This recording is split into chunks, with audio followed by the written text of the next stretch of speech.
paz do Senhor Jesus e um bom dia a todos os irmãos e amigos da fé.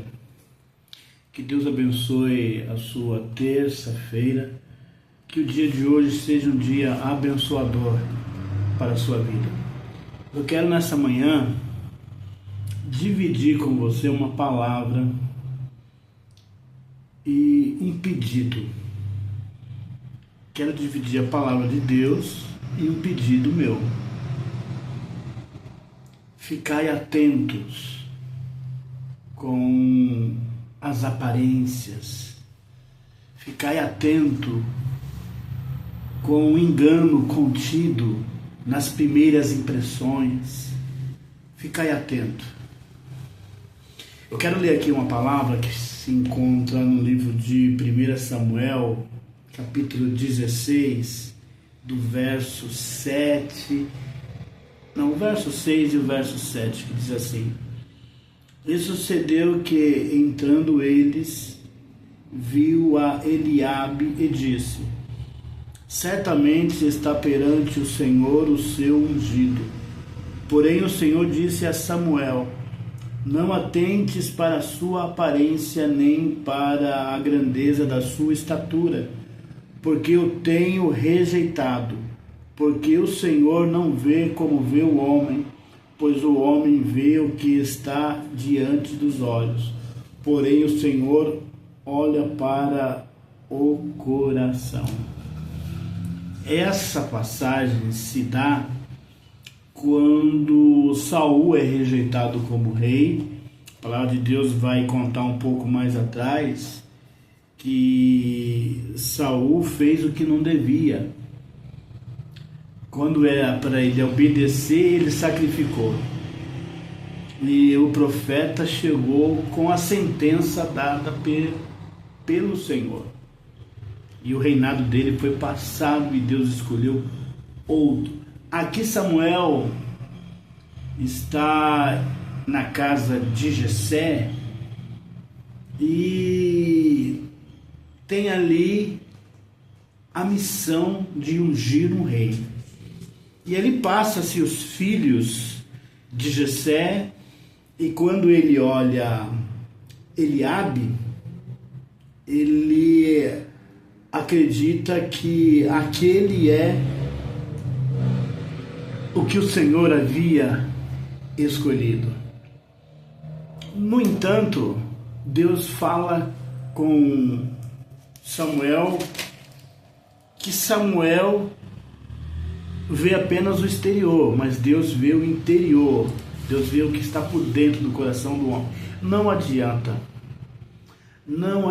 um homem tentar se enfeitar.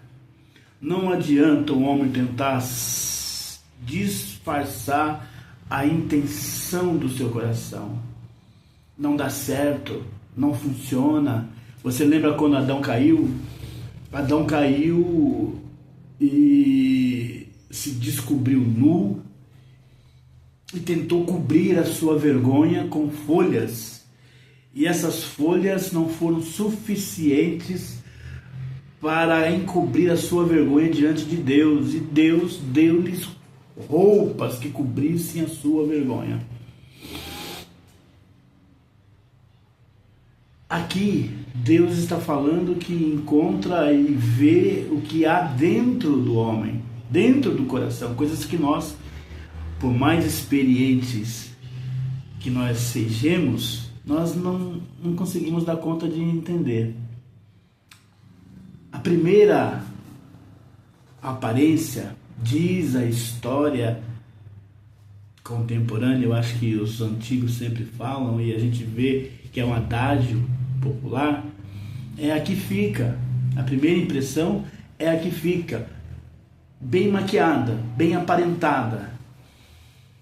Mas percebam que Davi é escolhido porque Jessé ouve Samuel falar: se acabaram-se os mancebos, acabaram-se os filhos. E Jessé disse que não, que ainda tinha um que estava apacentando, e na história a gente conhece. Pois bem, agora prestem atenção. Jessé, ele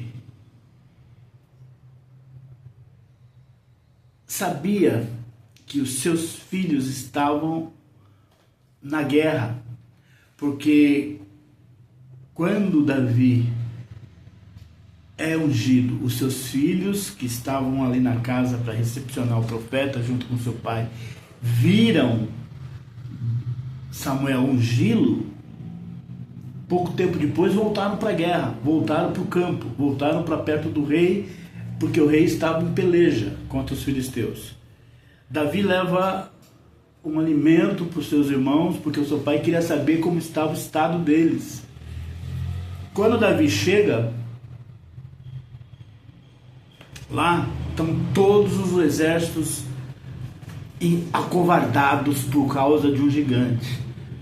Davi, no entanto, quer saber quem é aquele filisteu incircunciso que ousa afrontar o exército do Deus vivo. Agora veja só o que Eliabe fala com José e qual é o sentimento de Eliabe. Capítulo 17, aqui no verso 28, olha só. E ouvindo Eliabe, seu irmão mais velho, falar aqueles homens, acendeu-se a ira de Eliabe contra Davi. E disse: por que disseste aqui? Por que desceste aqui? Com quem deixaste aquelas poucas ovelhas no deserto? Bem conheço a tua presunção e a maldade do teu coração, que desceste para ver a peleja. Aí Davi responde. Então diz Davi: que fiz eu agora? Porventura não há razão para isso? Não há razão para isso. O que eu fiz agora? Não há razão para isso. Mas por que ele fica irado com o seu irmão trazendo alimento e fazendo perguntas que seriam normais? Olha, quem é esse homem que está afrontando o exército do Deus vivo? Porque ele tinha visto Davi ser ungido rei. E agora ele estava lá no campo de batalha, junto do rei. E aquilo acendeu a ira, que talvez dissesse: eu tinha capacidade para ser e não sou. Ele, no entanto, o menor foi. Ele foi consagrado, ele foi ungido. As aparências enganam. Na hora que Deus, eu não vou dizer que Deus precise que alguém o defenda. Mas veja só, na hora que precisava se defender o povo, a cidade, todo o exército, inclusive o rei, se acovardaram diante de um gigante, porque 40 dias e 40 noites Golias afrontou o povo de Deus, Golias afrontou o exército, Golias afrontou o rei. E ainda fazia caixota, ou ainda fazia piada. Olha, se vocês vencerem, nós seremos escravos vossos. Não há um homem aí capaz de lutar comigo, de me enfrentar com coragem suficiente. Aí vem Davi e vê isso. E Eliabe, que era para ter se levantado, porque se ele tinha condições de ser rei, ele deveria defender o povo, ele deveria agir. E no entanto ele não age e não defende. Ele se revolta com o ungido de Deus. O que você veio fazer aqui? E a gente às vezes não se sente assim. Olha, eu não fiz nada para ser afrontado desse jeito. Sabe por quê? Porque nós damos ouvido às aparências. As aparências enganam. Nem toda a primeira impressão é a que deve ser a que fica, meu irmão. Sabe por quê? Porque a primeira impressão aqui para Samuel foi que aquele homem, aquele moço era digno para ser rei. E no entanto ele falhou lá na frente. Ele mostrou o covarde que ele era. E depois a arrogância que ele tinha no coração em relação ao verdadeiro rei escolhido por Deus, que era Davi. Olha só, nós estamos chegando numa época difícil, que é a época de campanha. Eu moro na cidade de Barueri e eu quero falar aqui para os irmãos que moram em Barueri: cuidado com as aparências daqueles que se oferecem para ser o seu candidato. Eu não estou falando sobre política, mas é conveniente que eu fale. as boas aparências, os enganos. Não se impressione pela lábia, não se impressione pela conversa. Ei, meu irmão e minha irmã, cuidado com quem você deixa entrar na tua casa. Cuidado com as aparências. Não leve conta, não fie por impressões boas. Porque às vezes nós nos impressionamos bem e lá na frente nos decepcionamos. Vai ver quem a pessoa é. Tenta buscar. Hoje nós precisamos ter astúcia para servir ao Senhor diante de um mundo corrupto. Deus tem te escolhido para ser diferente. Deus tem te escolhido para ser corajoso. Deus tem te escolhido para governar bem a tua casa, para governar bem a tua família, para amá-la e servi-lo na igreja. Sirva, honre a Deus, louve ao Senhor, glorifique ao Senhor e você vai ver o que vai acontecer. Não deixe se enganar.